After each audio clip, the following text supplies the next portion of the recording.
ஒரே நாடு ஒரே தேர்தல் அப்படின்னு சொல்றாங்களே, அதெல்லாம் சாத்தியமாங்க? ஒற்றுமை, ஒருமை, இந்த ரெண்டுக்குள்ள வித்தியாசம் என்னங்க? இரட்டை ஆட்சி முறை அப்படின்னா என்னங்க? ஒரே நாடு ஒரே தேர்தல் அப்படின்னு சொல்லி அதை நடைமுறைப்படுத்துறதுக்கான முயற்சிகள் நடந்துகிட்டு இருக்குது. அது குறித்து தான் இந்த பதிவில் நம்ம பார்க்க இருக்கிறோம். பதிவுக்குள்ள போறதுக்கு முன்னாடி இந்த பதிவை யாராவது சப்ஸ்கிரைப் பண்ணாம பார்த்துட்டு இருந்தீங்கன்னா அவங்க சப்ஸ்கிரைப் பண்ணணும் அப்படின்னு சொல்லி கேட்டுக்கிறேன். இந்த பதிவு குறித்த உங்களுடைய கருத்துக்கள் என்ன மாதிரி இருந்தாலும் கமெண்ட்ல பதிவு பண்ணுங்க.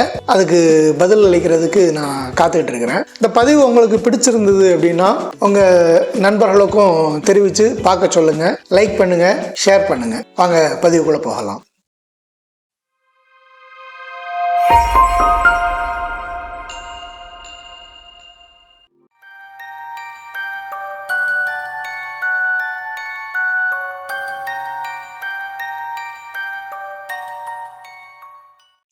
ஹாய், எப்படி இருக்கீங்க? நல்லா இருப்பீங்கன்னு நினைக்கிறேன். ஒரே நாடு ஒரே தேர்தல் அப்படிங்கிறது மறுபடியும் பரபரப்பா பேசப்பட்டிருக்கு. இது இப்ப மட்டும் இல்ல, பல முறை இந்த மாதிரியான செய்திகள் வருவதும் அது குறித்த பரபரப்பான வாதங்கள் நடக்கிறதும் வழக்கமாகிட்டு இருக்குது. அத மாதிரி இப்போ மறுபடியும் அந்த பேச்சு வெளில வந்திருக்குது. இந்த முறை அமைச்சரவை அதுக்கு ஒப்புதல் அளிச்சிருக்குது. இதை பதிவு பண்ணிட்டு இருக்கிற இன்னைக்கு நாடாளுமன்றத்துல அதை நிலைக்குழுவுக்கு அந்த மசோதாவை அனுப்புறதா முடிவாயிருக்குது. ஏன் இது மீண்டும் மீண்டும் இதை எடுத்துக்கிட்டு இதுக்கான முயற்சிகள் பண்றாங்க அப்படிங்கிறது ஒரு முதன்மையான கேள்விக்குறி. அதுவும் பாஜக 3வது முறையாக ஆட்சி அமைச்சிருக்கிற இந்த நேரத்துல அவங்களுக்கு பெரும்பான்மை கிடையாது. அதிலும் இப்படி ஒரு சட்டத்தை நிறைவேற்றணும் அப்படின்னா மக்களவை மாநிலங்களவை ரெண்டிலையும் 3/2 பங்கு பெரும்பான்மை வேணும். அப்படியான பெரும்பான்மை பாஜகவுக்கு இல்லை. இருந்தாலும் இதை மீண்டும் கொண்டு வர துடிக்கிறாங்க. காரணம் என்ன?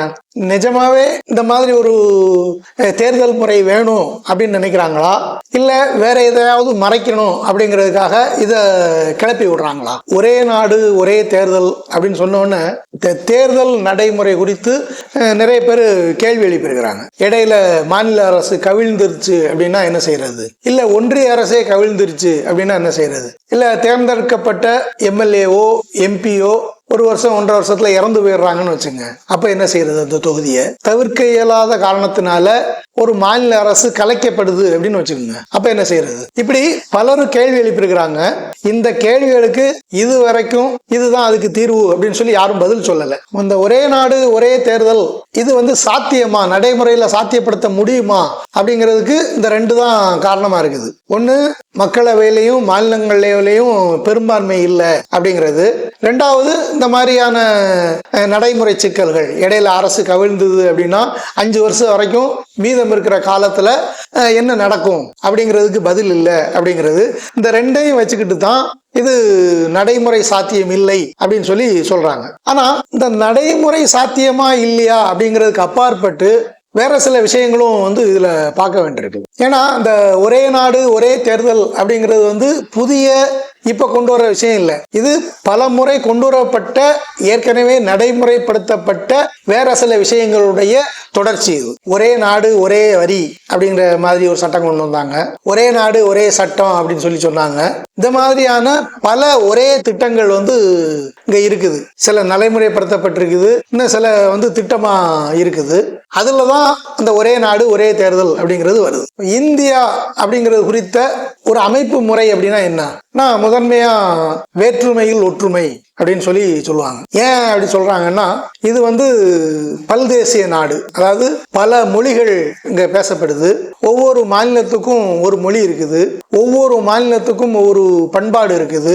இப்படி தனித்தனியா மொழியையும் பண்பாட்டையும் மாறுபட்ட கூறுகளையும் வச்சுக்கிட்டு இருக்கிற இந்த மாநிலங்கள் தான் ஒன்று சேர்ந்து இந்தியா அப்படிங்கிற ஒரு நாடா இருக்குது. இதைத்தான் வேற்றுமையில் ஒற்றுமை அப்படிம்பாங்க. இந்த வேற்றுமையில் ஒற்றுமை அப்படிங்கிறதுடைய பொருள் என்னன்னா, பல வேறுபாடுகள் இங்க இருந்தாலும் அந்த வேறுபாடுகளை எல்லாம் அங்கீகரிச்சுக்கிட்டு அந்த அங்கீகரிப்பினூடாக ஒரு ஒற்றுமையை நாங்க கொண்டு வந்திருக்கிறோம். அதுதான் இந்தியாவுடைய சிறப்பு அதுதான் வேற்றுமையில் ஒற்றுமை அப்படிங்கிறது தான் இந்தியா குறித்த புரிதல்.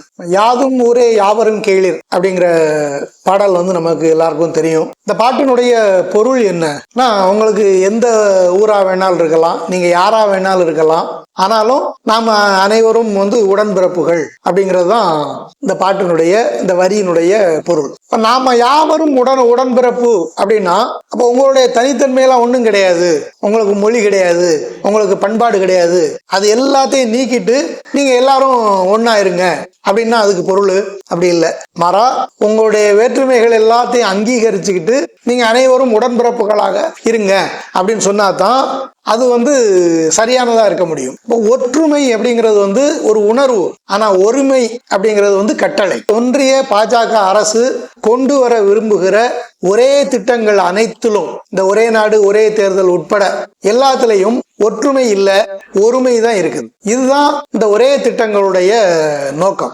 தெளிவா சொல்லணும் அப்படின்னா, மாநிலங்கள் மாநில உரிமைகள் இதை எல்லாத்தையும் இல்லாம ஆக்கணும் அப்படிங்கிறது தான். ஒரே அரசு, இந்தியா ஒரு நாடு, அந்த நாட்டுக்கு ஒரே அரசு, ஒரே தேர்தல், ஒரே வரி, ஒரே சட்டம், இப்படி கொண்டு வர்றாங்க. அதாவது பன்மைத்துவத்தை ஒழிச்சிட்டு ஒரே நாடு, ஒரே மக்கள், ஒரே கலாச்சாரம் அப்படிங்கிற அடிப்படையில கொண்டு வர விரும்புறாங்க. இதுதான் அவங்களுடைய நோக்கமா இருக்குது.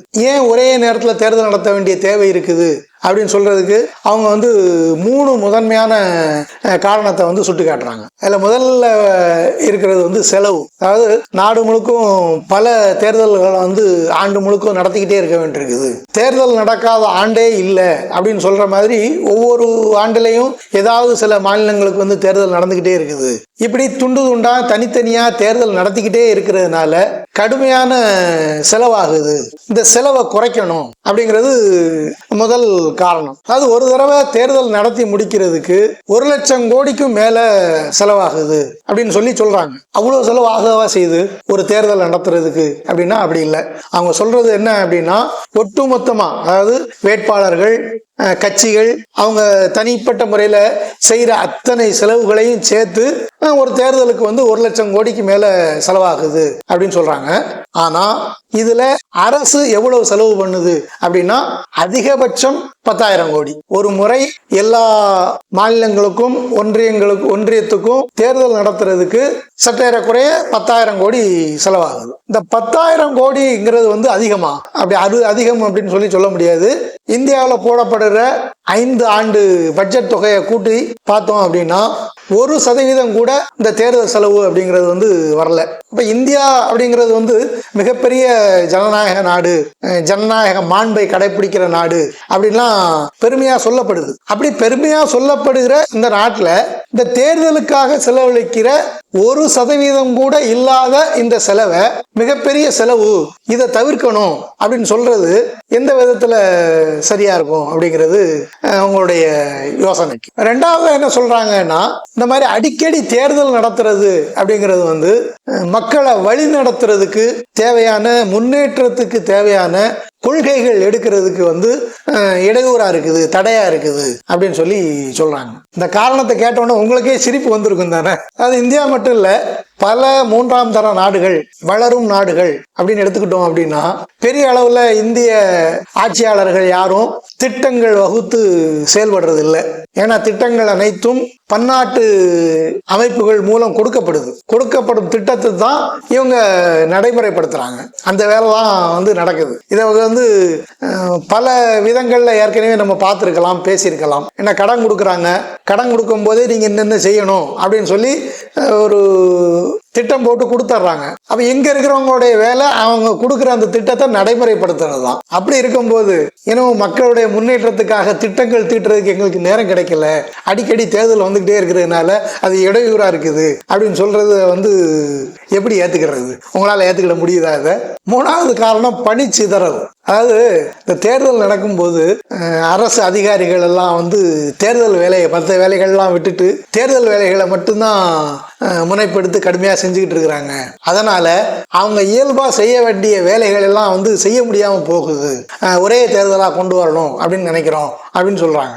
தோராயமா ஒரு 5 ஆண்டு அப்படின்னு எடுத்துக்கிட்டோம்னா 5 வருஷத்துல 3 தேர்தல் நடக்குதுங்க. ஒன்று நாடாளுமன்றத்துக்கான தேர்தல், இன்னொன்று சட்டமன்றத்துக்கான தேர்தல், இன்னொன்று உள்ளாட்சி அமைப்புகளுக்கான தேர்தல். குறைஞ்சபட்சம் ஒரு 2 வருஷத்துக்கு ஒரு தேர்தல் வருது அப்படின்னு வச்சுக்கோங்க.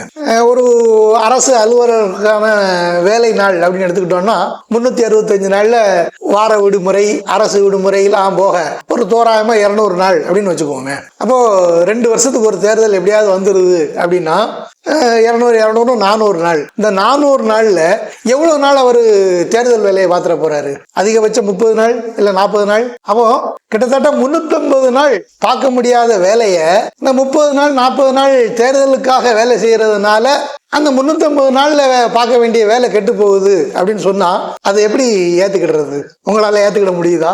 67 வரைக்கும் ஒரே நாடு ஒரே தேர்தல் தான் இருந்தது. அதுக்கு பிறகுதான் மாறிடுச்சு. அதுக்கு பிறகு மாறின 67ல இருந்து இன்னைக்கு 2024 வரைக்கும் தேர்தல் நடந்துகிட்டே தான் இருக்குது. அப்படி நடந்துகிட்டே இருக்கிறதுனால ஆன செலவை வச்சுக்கிட்டு என்ன செய்ய முடியாம போச்சு அப்படிங்கிறதுக்கு ஏதாவது விளக்கம் இருக்குதா? இல்ல இந்த மாதிரி கொள்கை முடிவுகள் எடுக்க முடியாம போயிடுச்சு, இப்படி தேர்தல்லாம் நடந்துகிட்டே இருக்கிறதுனாலதான் இந்த கொள்கை முடிவு எடுக்க முடியாம தாமதமாகிட்டு இருக்குது அப்படின்னு சொல்லி ஏதாவது இருக்குதா? இல்ல இந்த 67க்கு பிறகு இந்த மாதிரி அதிகாரிகள் இடம் மாதிரி தேர்தல் வேலையை முக்கியத்துவம் கொடுத்து பாக்குறதுனால இவ்வளவு வேலை பெண்டிங்ல இருக்குது அப்படின்னு சொல்லி ஏதாவது சொல்ல முடியுமா? நான் அப்படி எதுவும் இல்லை.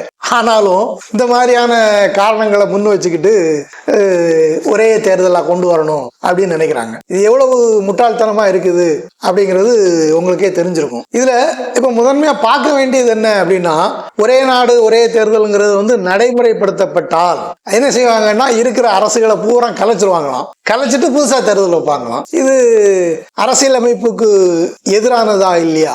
இதை விட பயங்கரமான ஒண்ணு என்ன அப்படின்னா, இந்த மாதிரி ஆட்சியை கலைக்கிறதுக்கும் இந்த ஒரே நாடு ஒரே தேர்தலை கொண்டு வர்றதுக்கும் எந்த மாநிலத்திலையும் நாங்க அனுமதி கேட்கணுங்கிற அவசியம் இல்லை அப்படின்னு சொல்றாங்க. கடைசியில எங்க நிக்கிறாங்க அப்படிங்கிறது தெரியுதுங்களா? இதுதாங்க விஷயம். அதாவது நீங்க ஒரே வரியா இருக்கட்டும், ஒரே சட்டமா இருக்கட்டும், ஒரே தேர்தலா இருக்கட்டும், வேற ஏதோ ஒரேயா இருக்கட்டும், எல்லாத்தினுடைய நோக்கம் என்ன அப்படின்னா, இந்தியா அப்படிங்கிறது ஒரே நாடு அப்படின்னு இருக்கணுமே தவிர மாநிலங்களா இருக்கக்கூடாது அப்படிங்கிறது தான்.